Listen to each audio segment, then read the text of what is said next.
Salam anti korupsi. Kalau kita berbicara mengenai ekstradisi dari Paulus Thanos, buronan perkara korupsi EKTP yang saat ini ditangkap dan ditahan sementara oleh pihak Singapura selama 45 hari semenjak 17 Januari atau kini kurang dari sebulan lagi masa penahanannya akan berakhir di tanggal 3 Maret, maka kalau kita berhasil mengekstradisi ke Indonesia, tentu ini akan menjadi prestasi bagi pemerintahan Prabowo Subianto dalam pemberantasan korupsi. Karena semenjak perjanjian ekstradisi ini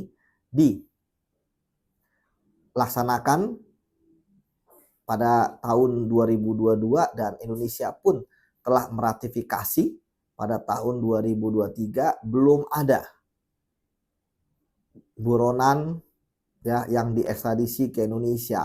Artinya ini untuk pertama kali. Tentu ketika pertama kali kita tahu bahwa akan ada banyak hal-hal teknis, negosiasi, prosedural, legalitas dan sebagainya terkait dengan pemulangan dari Paulus Thanos ini yang sampai saat ini dia adalah warga negara Indonesia walaupun pernah meminta ataupun memohon dicabut kewarganegaraannya, tetapi Indonesia belum pernah mencabut karena yang bersangkutan pun tentu belum memenuhi persyaratan-persyaratan yang dibutuhkan agar dia tidak lagi menjadi WNI atau warga negara Indonesia. Paulus Thanos tentu juga tidak akan begitu saja menerima ekstradisi dirinya. Dia pasti akan melakukan perlawanan, baik perlawanan hukum dalam penahanannya yang selama 45 hari ini untuk minta dibebaskan, ataupun nanti ketika terjadi persidangan terkait dengan ekstradisinya. Tentu nggak akan jauh-jauh, dia pasti akan pertama tidak mengakui perbuatannya dalam kasus korupsi IKTP walaupun telah ditetapkan sebagai tersangka, sebagai suspek, ataupun yang kedua terkait dengan dia sudah merasa menjadi warga negara asing dan menunjukkan paspor negara asing di mana dia pun menggunakan paspor tersebut untuk ke berbagai negara, termasuk yang ketiga tentu dia merasa bahwa kenapa selama ini dia berada di Singapura ataupun pergi ke negara lainnya karena dia merasa keselamatan dirinya terancam.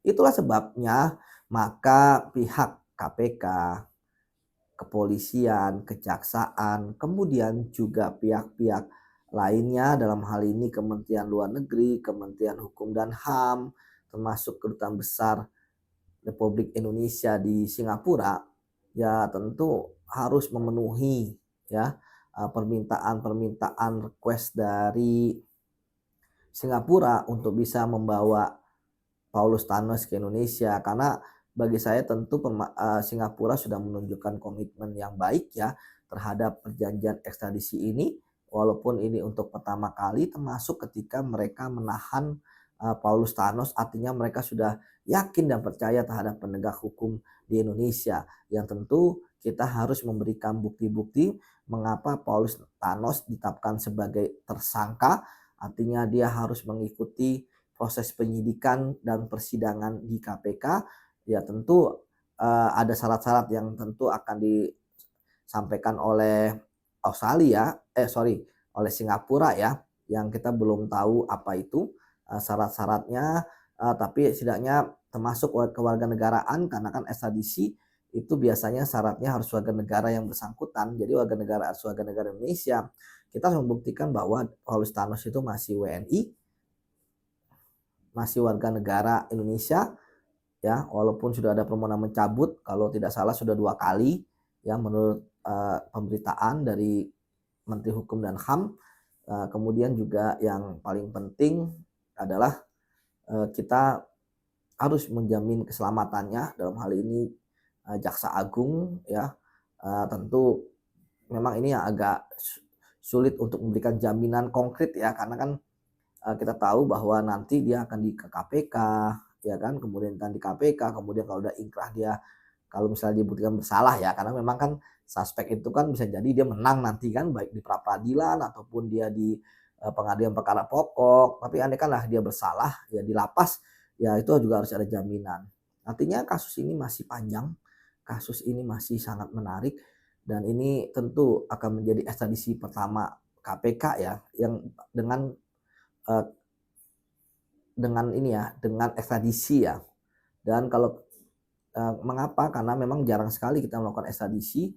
Biasanya ada dua negeri gitu kan, itu diminta bantuan ya, kemudian kita bisa mendapatkan entah ketika dia di suatu tempat yang merupakan tempat ekstrateritorialnya Indonesia gitu kan, misalnya di kedubes atau di pesawatnya Indonesia dan lain sebagainya. Artinya teknisnya bukan melalui ekstradisi. Jadi ekstradisi ini memang sangat menarik ya. Jarang-jarang memang ekstradisi gitu ya. Karena langkah yang tempuh itu biasanya lama, mahal ya. Biasanya kan tentu kita harus menghormati sistem hukum di sana. Kita harus ada pengacara dari sana misalnya, ataupun jaksanya dari sana. Jadi memang sekali lagi ini akan menjadi yang pertama untuk yang Singapura ke Indonesia, dan saya berharap ini sukses. Ya berharap ini berhasil karena terlepas dari material perkaranya, bahwa kita berharap kasus dari Paulus Thanos ini dia akan membuka tabir kemana aliran dana korupsi IKTP yang kita tahu kerugian negaranya 2,2 triliun ya, dan sudah banyak juga yang ditetapkan sebagai tersangka dan bahkan sudah ada yang bebas ya, walaupun bebasnya bisa jadi bersyarat. Artinya tentu kasus ini jangan sampai di tersangka-tersangka sebelum ini, tetapi juga menyebar ya. Mereka yang menerima uang harus mempertanggungjawabkan perbuatannya. Jangan sampai mereka bebas begitu saja udah menikmati uang ya, entah itu menjadi aset, entah itu masih tetap menjadi uang dan lain sebagainya. Kembali lagi kepada Paulus Thanos ya, ini sekali lagi akan menjadi prestasi bagi pemerintahan Pak Prabowo Subianto untuk saling bersinergi di antara kementerian, instansi penegak hukum ya, untuk bisa membawa kembali Paulus Thanos kembali ke Indonesia, sehingga statement Pak Prabowo terkait dengan pemberantasan korupsi yang sudah dilakukan beberapa kali semenjak Pak Prabowo dilantik ya, pertama kali dilantik juga sama gitu ya.